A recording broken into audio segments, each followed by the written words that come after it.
The Boston Red Sox are going to be good. What's up, folks, and welcome into Bad for Baseball. I'm your host, Nicholas Blaylock, joined alongside by Adam Peddle. There's not been enough media coverage, I think, this offseason on Boston, and the media coverage that they have been getting has been talking about how they're fumbling it all up. Alex Bregman leaving the team after already trading away Rafael Devers and effectively deciding that he is going to be our third baseman for the future. Now they don't have either of them. And yes, whilst that in a vacuum is certainly a bit of a fumble, the team as a whole still looks really damn good, maybe better than they have been in a very long time. So we're going to break into what we like about this squad, how we think their season is going to go, and who has to take the next step for those Boston Red Sox to, of course, fill in for the loss of Devers and the loss of Alex Bregman. Let's first start off, though, with what they've done this free agency. And I know that some of those triggering media headlines will have you believe that they haven't done a whole lot, but in fact,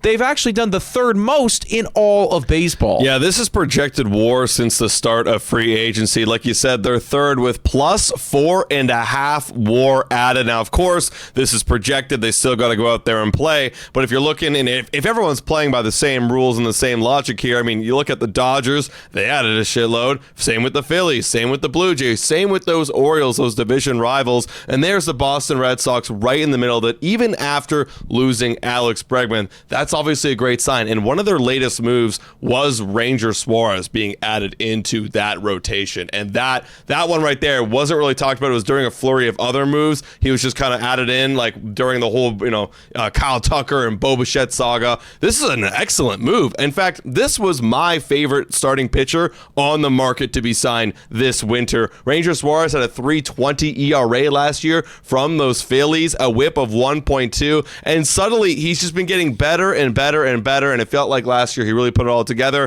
and he's being added to that rotation, Nick, that Boston rotation, that's already pretty damn good. Yeah, nice contract too, 5 years, 130. Don't hate that at all, especially considering what some other guys have been getting paid recently, but he is definitely going to help, man. That rotation over there in Boston could be one of, if not the best in baseball. This is actually projected by Fangraphs. They think that they are going to be the number one rotation in all of baseball. That's according to their ERA, their ERA plus, all of the projections. Again, they have to actually go out and do it. But when you have a rotation this deep, Crochet, Sonny Gray was brought over, Ranger Suarez, incredible, brought over, Bayo, really solid for the Red Sox right there, Oviedo, brought over as well. And then you got Sandoval and Cutter Crawford just chilling out there at the bottom. I'm actually not even familiar with Peyton Toll, but apparently they're projecting him to have a 3.91 ERA, limited innings, but still, a lot of these guys you can get behind, and they're in such a good order where you have your ace,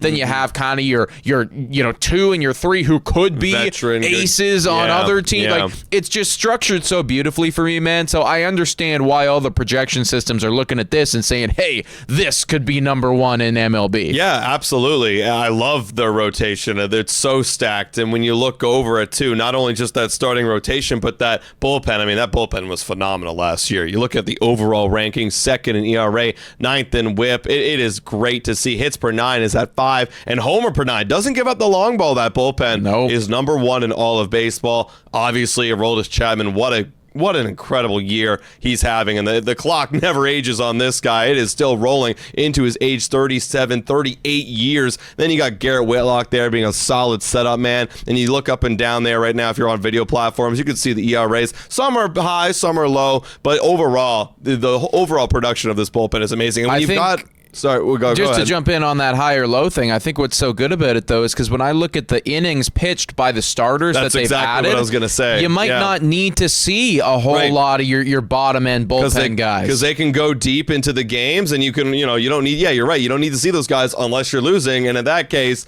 then, we're kicking this game down the road, and we're throwing it in the trash can. Who cares? Let's get to tomorrow, and let's pitch our better guys there. But overall, this pitching staff is just phenomenal. It's one of the better ones, I would say, in MLB and of course in the AL East, which gives me a good chance that it gives me belief that they have a good chance to have a run at this thing in 2026. Ultimately, what it's going to require is can you weather the entire season without that pitching staff getting injured? That's obviously going to be number one, and that's kind of just a given for any team. But it's can that offense do what it did last year? Because not a lot of people talk about how that offense was actually really good. It was.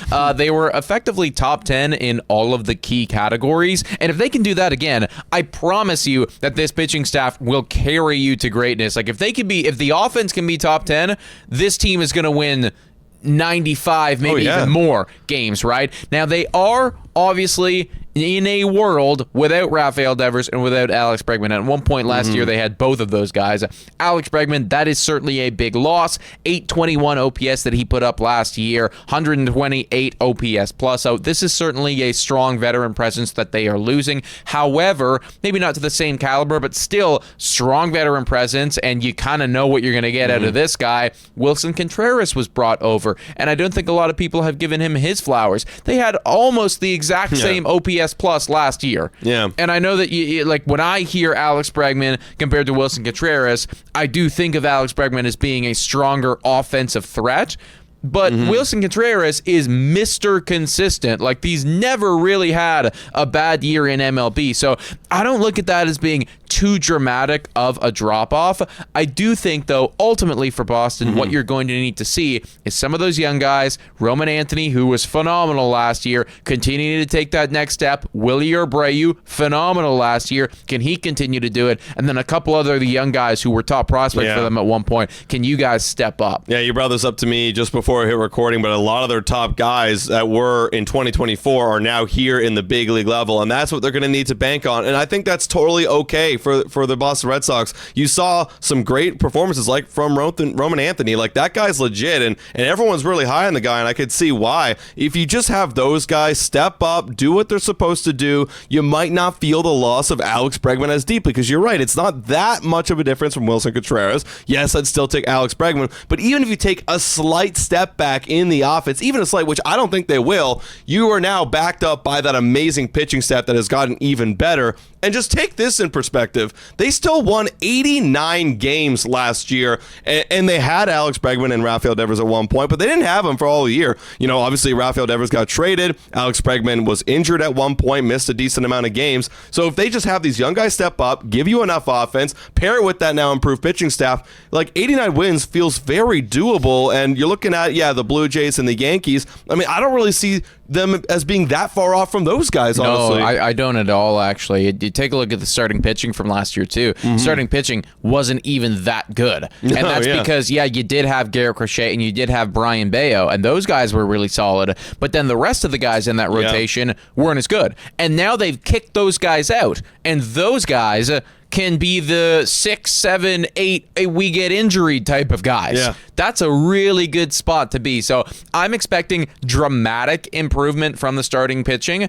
And actually, even with the loss of Alex Bregman, I think I'm still projecting a little bit of improvement from the offense, or at least relatively around the same, because you do have so much young talent in there. We forget that Marcelo Mayer was their number one prospect over Roman Anthony at a time in 2024, and he's not even talked about at all. So I like these Red Sox a lot, and to be completely honest with you folks, I like their line a lot. Right now, they are the third favorite to win the American League East. I get it. Recency bias. What have you done for me lately? You finished third. So that's where they're projecting them right now. But at plus 340, I actually like those odds quite a bit. Yeah. I don't see them like really different at all than I look at Toronto and I look at New York. Both of those teams have had kind of their ups and downs this offseason. We're projecting them to maybe get a little bit better. I'm thinking that Boston's going to get a lot better. So I think they're going to close the gap quite a bit, and this is going to be a tight race. Yeah, this is going to be the toughest division in all of baseball. I guarantee the numbers aren't like this when you're looking at all these juggernauts.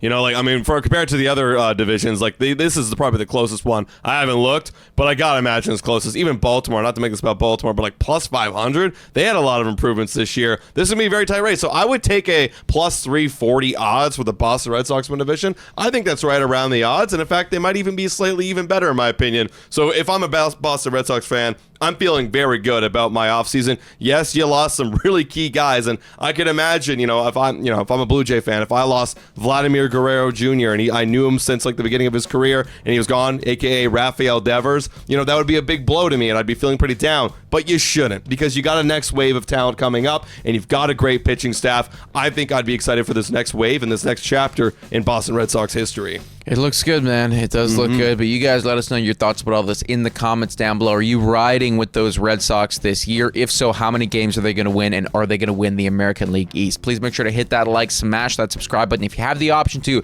hit the hype button as well. It really helps us out grow. Yeah, guys, and we'll catch you next time. Cheers.